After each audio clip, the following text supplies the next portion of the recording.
Mastercard. Is this a stock you should buy right now? That's what we're going to try to answer here in this analysis video.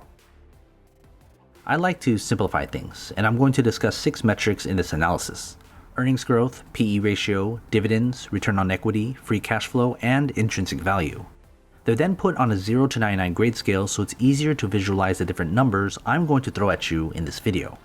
The first 5 metrics mostly deal with how good of a business we have.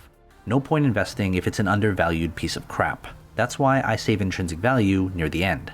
Earnings growth is by far the most important metric. A company that doesn't grow doesn't survive for long.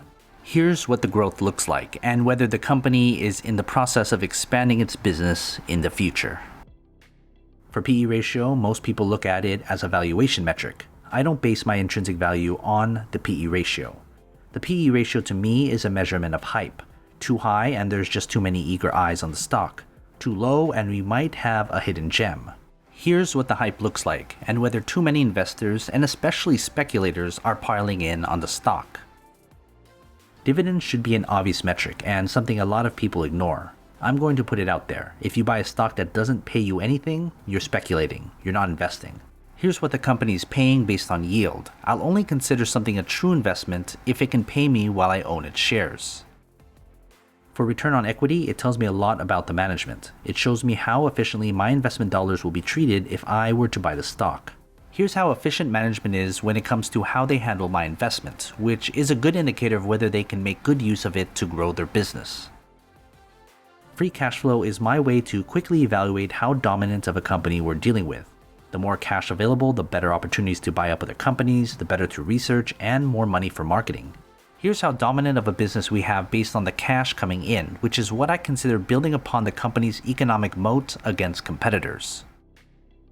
Okay, as I said, these 5 metrics we just went over tell me what kind of business we're dealing with. And with that, here's what kind of business we're dealing with behind the stock and whether the business is good enough to even continue to intrinsic value or move on entirely. But before we get our intrinsic value, consider joining my Patreon and get access to every grade from every company I've analyzed. It's updated all the time. Go to patreon.com/GrowthShares or click on the link in the description. As I said, we know what kind of business we have, but let's see what the price tells us in terms of attractiveness. Mastercard is worth $257 per share. Right now, I'd consider this stock expensive, around 52% more expensive than its stock price as of this video. And now that we've got all the numbers down, we put it all together and get our final grade. When we consider the business accounting for 85% and the intrinsic value accounting for 15%, together, here's the overall grade and my recommendation.